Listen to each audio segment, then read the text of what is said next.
Hello friends, मैं विकी रणवाल और स्वागत है आपका हमारे यूट्यूब चैनल के ऑनलाइन क्लासेस में।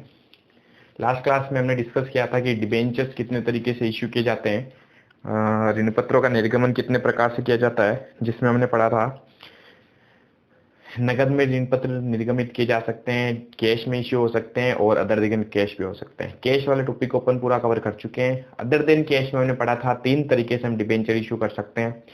कोई एसेट्स परचेज कर रहे हैं, उसके बदले में डिबेंचर इशू कर रहे हैं, या फिर हम किसी का बिजनेस खरीद रहे हैं।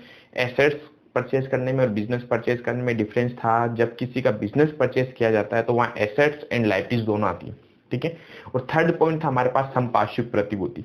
तो एसेट्स वाला पॉइंट अपन कवर कर चुके हैं, बिजनेस परचेज वाला पॉइंट अपन कवर कर चुके हैं। आज मैं थर्ड पॉइंट आपको करा रहा हूँ, यानी सेकंड में थर्ड पॉइंट, जहां पर डिबेंचर हम इशू कर रहे थे अदर देन कैश, यानी कि सेकंड में ऋण पत्रों का नगद के अतिरिक्त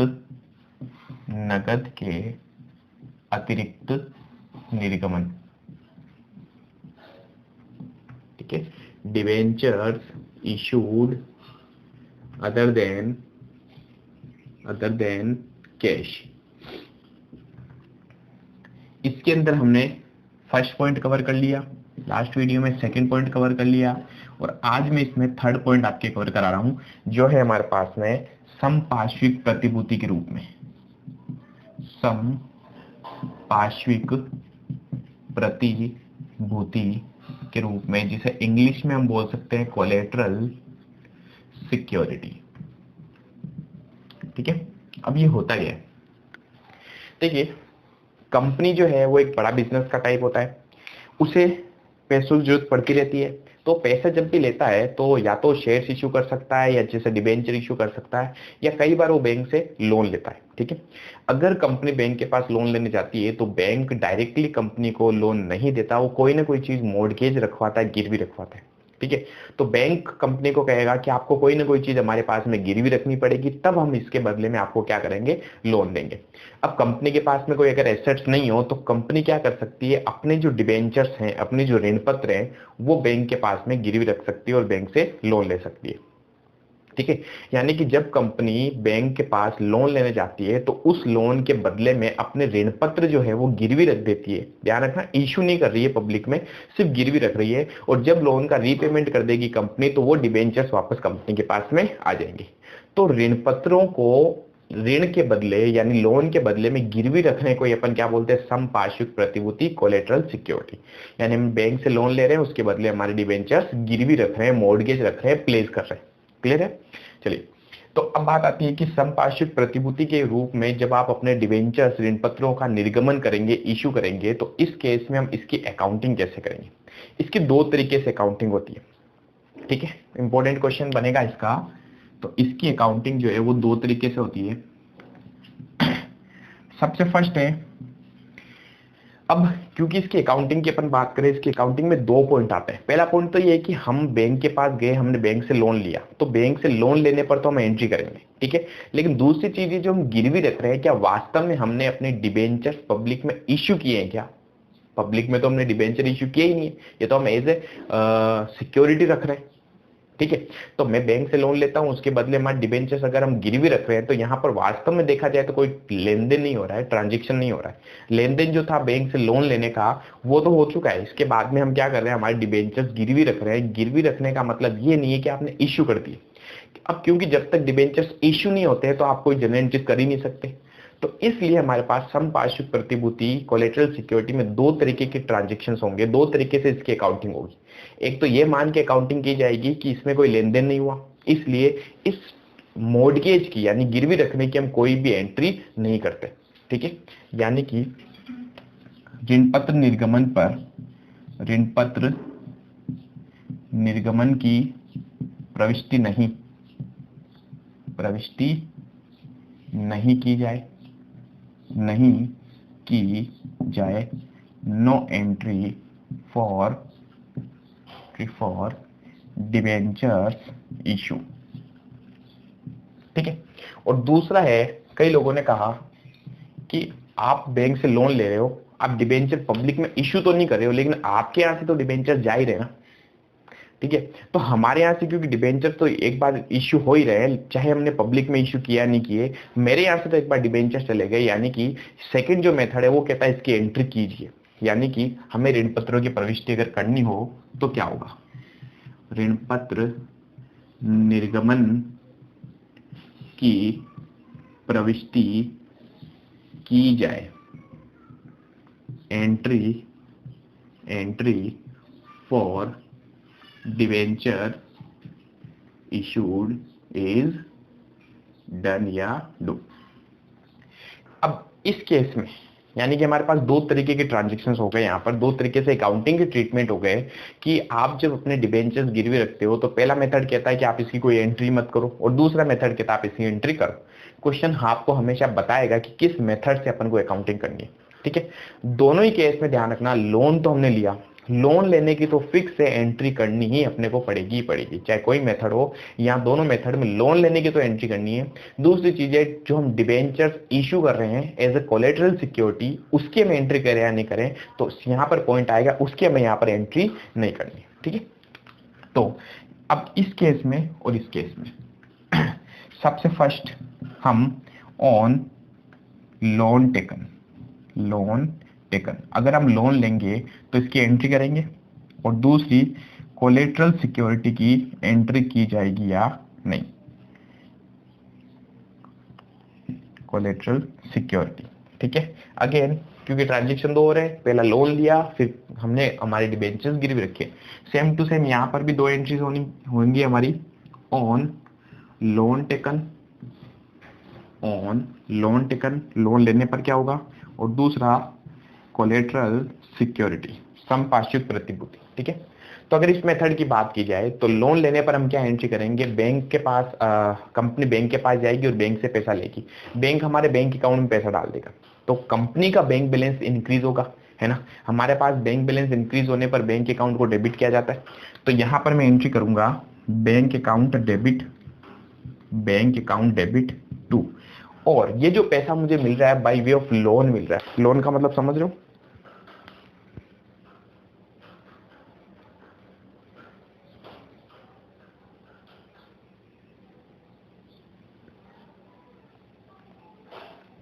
तो हमें जो अमाउंट रिसीव हो रहा है ये कैसा मिल रहा है, ये लोन के थ्रू मिल रहा है। लोन के थ्रू का मतलब यहाँ पर क्या हो गया, मेरा बैंक बैलेंस जो बढ़ा, क्यों बढ़ा, क्योंकि मैंने एक लोन लिया।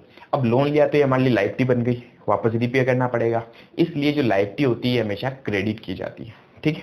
तो मैं यहाँ पर लिखूंगा bank account debit to bank loan, ये जो पैसा आया बाय वे ऑफ लोन आया, ठीक है। ये मैंने फर्स्ट एंट्री कर दी। अब सेकंड एंट्री कोलेटरल सिक्योरिटी की जो हमारा मेन पॉइंट है, यहाँ क्या लिखा हुआ, ऋण पत्र निर्गमन, यानी हम जो डिबेंचर इश्यू करेंगे क्या इसकी एंट्री की जाएगी, इसकी एंट्री हम नहीं करेंगे, क्योंकि मेथड ही हमारे क्या कहता है कि आप डिबेंचर्स को इश्यू करने की एंट्री मत कीजिए, लोन लेने पर तो फिक्स एंट्री होगी ही होगी, यानी कोलेटरल सिक्योरिटी की यहाँ पर एंट्री की जाएगी क्या, नो एंट्री, ठीक है। फिर बात करते हैं, अगर हमें क्वेश्चन कहे इसकी एंट्री करो तो क्या होगा, तो इस केस में भी सबसे पहले तो लोन लेने पर एंट्री करेंगे, लोन लेंगे तो क्या होगा, बैंक बैलेंस इंक्रीज होगा, ठीक है। तो एंट्री हो जाएगी bank account debit to bank loan account, same entry है ये और ये, ठीक है, कोई फर्क नहीं पड़ेगा, लोन लेने पर तो ये एंट्री होती है। कोलेटरल सिक्योरिटी की यहाँ पर हम एंट्री करेंगे। अब समझना इसकी एंट्री क्या होगी। बेसिकली अगर हम डिबेंचर इशू करते हैं तो परसेंटेज डिबेंचर्स का एक अकाउंट ओपन करते हैं, और परसेंटेज डिबेंचर्स हमारे लिए क्रेडिट होता है, क्योंकि मैंने लोगों से पैसा लिया, मुझे वापस उसको रीपे करना पड़ेगा, ठीक। तो कोलेटरल सिक्योरिटी की क्या हम एंट्री करेंगे, इस एंट्री को अच्छे से समझना। लोन लेने पर तो हमने एंट्री कर दी, ठीक है।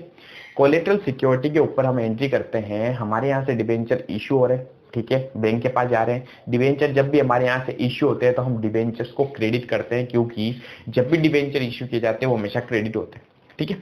और तो हम यहाँ पर 2 में तो लिख देंगे 2% डिबेंचर, और अब डेबिट में क्या आएगा, डेबिट में समझना क्या वास्तव में डिबेंचर इश्यू करने से हमें पैसा मिला क्या, नहीं, ये तो गिरवी रखने की एंट्री, पैसा तो लोन के थ्रू मिला अपने को, ठीक है। तो पैसा जो मिलना था वो तो मिल चुका अपने को लोन के थ्रू, तो हमने कहा ये डिबेंचर जो हमने इश्यू किए इसका क्या करना है, तो ये जो डिबेंचर्स है आफ्टर 4 या 5 इयर्स जब भी लोन का टाइम पीरियड खत्म हो जाएगा, जब लोन की मेच्योरिटी डेट आ जाएगी, तो हम बैंक को अपना पैसा चुकाएंगे लोन का और वहां से हमारे डिबेंचर्स वापस ले लेंगे। ठीक है, तो इसलिए यहाँ पर हम एक अकाउंट ओपन करेंगे, उस अकाउंट में इन डिबेंचर्स के नाम से हम अकाउंट थिंक करेंगे और उस अकाउंट का नाम यहाँ होगा डिबेंचर सस्पेंस अकाउंट। क्या नाम होगा? डिबेंचर्स सस्पेंस अकाउंट, क्योंकि सस्पेंस है, क्या पता इन फ्यूचर अगर जरूरत पड़े तो हम ये लोन का रीपेमेंट नहीं कर पाए तो क्या होगा, इस केस में बैंक क्या करेगी, हमारे डिबेंचर पब्लिक में इशू कर देगी। तो सस्पेंस है कि क्या हम लोन का रीपेमेंट कर पाएंगे या नहीं कर पाएंगे, या फ्यूचर की पॉसिबिलिटीज कुछ भी हो सकती है, इसलिए हम यहाँ पर एक अकाउंट ओपन करते हैं सस्पेंस का, जिसका नाम होता है debentures suspense account. Debenture suspense account, और इस अकाउंट को हम कर देते हैं डेबिट। क्लियर है? चलिए, अब इन क्वेश्चंस के अंदर आपको क्वेश्चन जब पूछेगा तो आपको हमेशा वो बैलेंस शीट बनाने के लिए भी बोलता है। ठीक है, तो अब देखिए बैलेंस शीट में चीजें कहाँ आएंगी, मैं उसी की बैलेंस शीट आपको समझा देता हूँ, क्योंकि ये दोनों चीजें वहां पर भी आ जाएगी। बैलेंस शीट में 4 चीजें हमें शो करनी। ठीक है, कहाँ कहाँ जाएगी? बैंक अकाउंट तो जाएगा हमारे पास में करंट एसेट्स में, और वो भी कैश एंड कैश इक्विवेलेंट। ठीक है, ये अपन पढ़ चुके हैं। बैंक लोन जो है ना, वो जाने वाला हमारे पास लॉन्ग नॉन करंट लायबिलिटी, और नॉन करंट लायबिलिटी में भी कहा, लॉन्ग टर्म बोरोविंग्स में। कहा जाएगा? लॉन्ग टर्म बोरोविंग्स में। ठीक है, बोरोविंग्स का मतलब उधार लेना, और हमने उधार लिया लॉन्ग टर्म के लिए होता है। लोन का नॉर्मली नेचर जो होता है वो लॉन्ग टर्म होता है, याद रखना। ठीक है, डिबेंचर जो हैं वो भी नॉन करंट लायबिलिटीज में, और उसमें भी कहा, ये जाएंगे लॉन्ग टर्म बोरोविंग्स में। ठीक है, यानी जहां बैंक लोन शो किया जाता है वहीं पे परसेंटेज डिबेंचर्स को शो करते हैं। अब बात आती है डिबेंचर सस्पेंस। तो देखिए डिबेंचर सस्पेंस का करना क्या है, बैलेंस शीट में अपने को इस डिबेंचर सस्पेंस को, ये जो आप डिबेंचर्स लिखेंगे यहाँ पर लॉन्ग टर्म बोरोविंग्स में, हमें यहाँ लिखना आगे क्या, परसेंटेज डिबेंचर्स, और उसी में से हमें माइनस कर देना है डिबेंचर सस्पेंस का अकाउंट, और बाहर जो वैल्यू हमारी चली जाएगी वो जाएगी 0। आया समझ में? यानी कि चीजें कहां कहां जाने वाली है, बैंक अकाउंट जाएगा करंट एसेट्स में, लोन जाएगा लॉन्ग टर्म बोरोइंग्स में, ये percentage debentures long term borrowings में, उसी में से हम माइनस कर देंगे डिबेंचर सस्पेंस। ठीक है, ये तो हुआ हमारे बैलेंस शीट में किस तरीके से भी हम रिप्रेजेंट करेंगे, मैं क्वेश्चन कराऊंगा अभी आपको। सेकंड चीज आती है कि आप जब बैलेंस शीट बनाते हो, ठीक है, तो क्या ये जो लोन हमने लिया वो और ये जो परसेंटेज डिबेंचर, इन दोनों का अमाउंट इक्वल होता है क्या? जरूरी नहीं। हम लोन लेने जाते हैं 5 लाख या 10 लाख का, सपोज कीजिए मैं बैंक के पास गया और मैं 10 लाख का लोन लिया, तो क्या बैंक हमसे 10 लाख के डिबेंचर्स गिरवी रखवाएगी क्या? नहीं, वो हमेशा इससे ज्यादा के डिबेंचर्स गिरवी रखवाती है। ठीक है, तो 90% केसेस में यही होता है कि ज्यादा के डिबेंचर्स गिरवी होते हैं। तो हो सकता है यहाँ जो मेरे पास पैसा आएगा वो 10 लाख आएगा, लेकिन मुझे डिबेंचर्स जो गिरवी रखने वो 12 लाख के रखने हो। ठीक है, तो यहाँ अमाउंट बराबर नहीं होता है, ध्यान रखना। 90% केसेस में अलग अलग अमाउंट आएगा, कभी कभी हो सकता है बराबर भी आ जाए। ठीक है, बट 90% केसेस में दोनों अमाउंट अलग आएंगे। ठीक है, तो ये था हमारे पास में कोलेटरल सिक्योरिटी की अकाउंटिंग। अब इसके ऊपर अपन प्रैक्टिकल क्वेश्चन करते हैं, जिसके ऊपर आपके है प्रैक्टिकल क्वेश्चन, क्वेश्चन नंबर 17।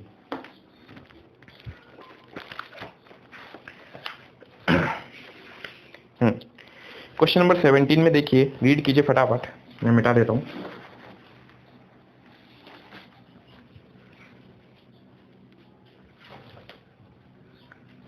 इस क्वेश्चन में अपने को बैलेंस शीट भी बनानी है क्योंकि 4 मार्क्स का क्वेश्चन आता है, 4 मार्क्स में सिर्फ 2 एंट्री नहीं करनी अपने को, वहां पर आपसे वो क्वेश्चन में बैलेंस शीट भी पूछेगा। बैलेंस शीट में आपको ये चीजें बता दी कहां कहां कौन कौन सी चीज आती है।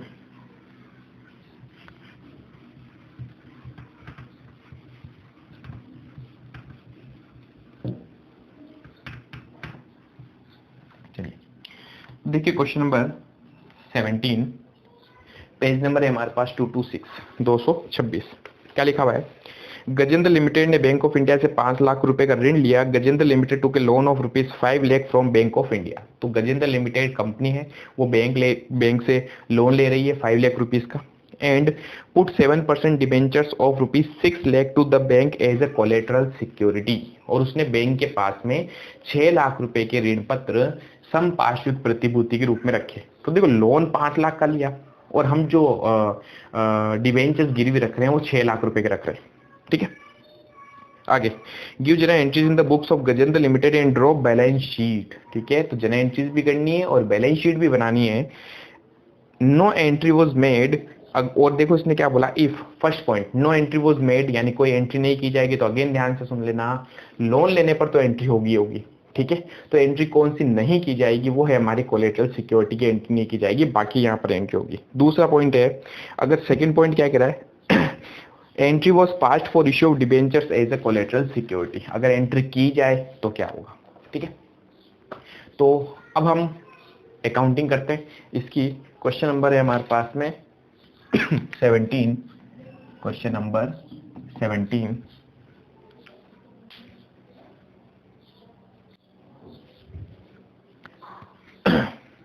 तो देखिए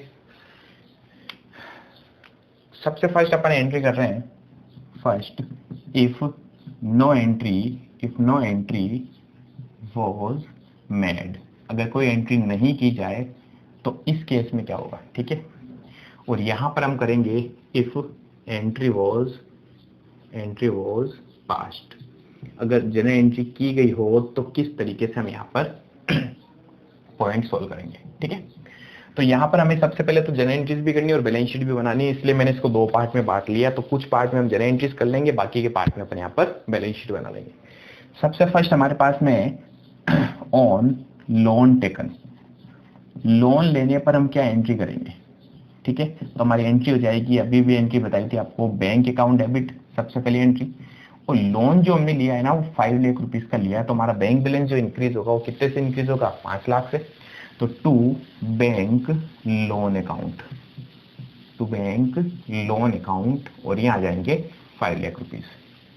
सेकेंड पॉइंट है हमारे पास, क्या हम यहाँ पर कोलेटरल सिक्योरिटी की एंट्री करेंगे, कोलेटरल सिक्योरिटी की यहाँ पर नो एंट्री, कोई एंट्री नहीं की जाएगी, क्योंकि फर्स्ट पॉइंट ही हमें ये बोल रहा है कि कोलेटरल सिक्योरिटी की आपको एंट्री नहीं करनी, ठीक है। तो हमने सिर्फ लोन लेने की एंट्री करी, और अब क्वेश्चन हमसे पूछ रहा था कि आपको बैलेंस शीट भी बनानी है, तो मैं यहां बनवा रहा हूं balance sheet of Gajendra limited. तो बैलेंस शीट में हमें सिर्फ दो चीजें शो करनी है, एक तो बैंक अकाउंट जो जाएगा करंट अकाउंट के अंदर, करंट अकाउंट में भी कहां, करंट एसेट्स में भी कहां, कैश एंड कैश इक्विवेलेंट में। और बैंक लोन जो है वो हमारे पास जाएगा नॉन करंट लायबिलिटीज के अंदर, वो भी कहां पर, लॉन्ग टर्म बोरोविंग्स के अंदर, ठीक है। तो मैं यहां बता रहा हूं आपको डायरेक्टली हमें बनाना है मैं पहले एसेट्स एंड लायबिलिटी लिख दूं, first equity and liability. Equity and liability में मैं लिख रहा हूं नॉन करंट लायबिलिटी। और नॉन करंट लायबिलिटी में सबसे फर्स्ट पॉइंट क्या आ जाएगा, लॉन्ग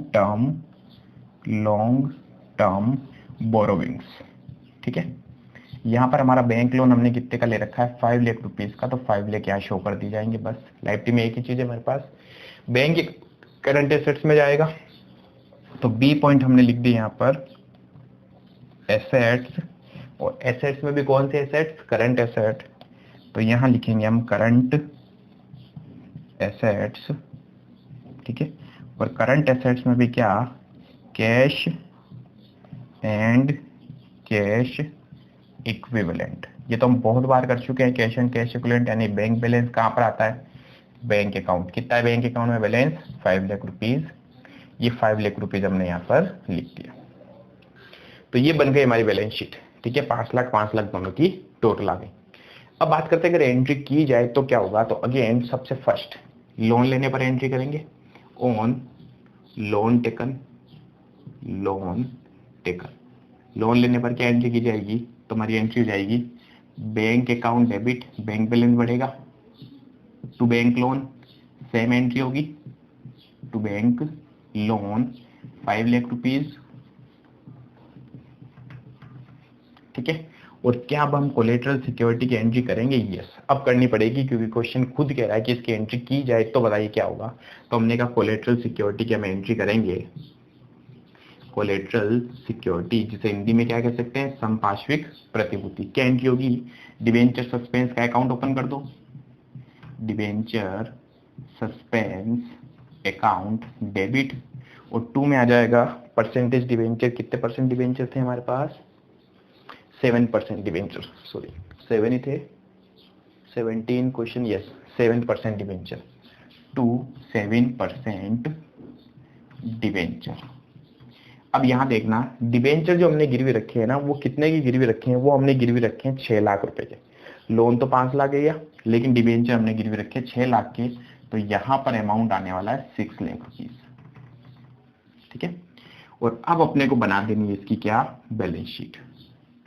तो क्वेश्चन का है कि एंट्री नहीं करनी है तो हम एंट्री नहीं करेंगे, अगर क्वेश्चन का एंट्री करनी है तो हमें एंट्री करनी पड़ेगी।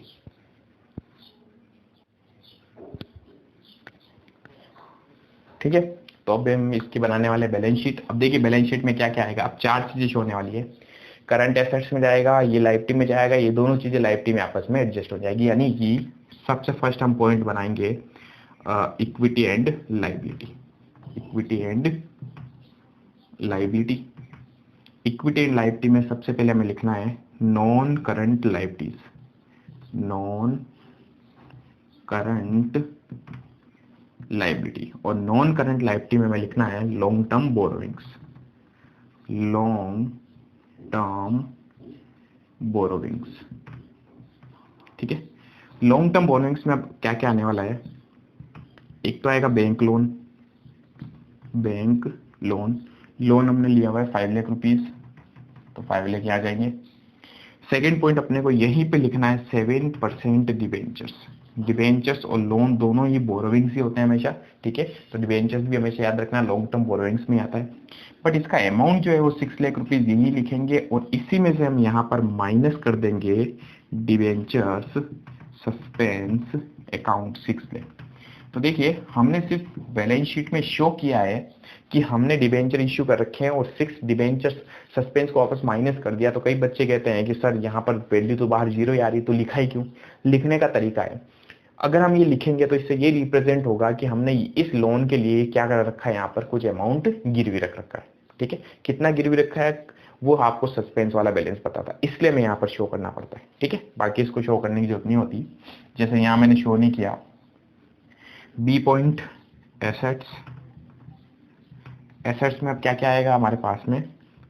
फर्स्ट करंट एसेट्स लिखूंगा मैं डायरेक्टली, करंट एसेट्स, और करंट एसेट्स में यहाँ पर हम लिखने वाले हैं cash and cash equivalent. Cash and cash equivalent के अंदर आएगा हमारे पास में क्या? Bank account. Bank account. ठीक है, बैंक अकाउंट में हमारे पास बैलेंस था 5 लाख रुपीज। बस बन गई बैलेंस शीट। तो ये था आपके पास कोलेटरल सिक्योरिटी का पॉइंट। सिंपल सा पॉइंट है, कोई ज्यादा कॉम्प्लिकेटेड नहीं है। 2 मेथड होते हैं, बस याद रखना, एक में एंट्री नहीं की जाती है, एक में एंट्री की जाती है। ठीक है, चलिए बाकी नेक्स्ट क्वेश्चन नेक्स्ट वीडियो में।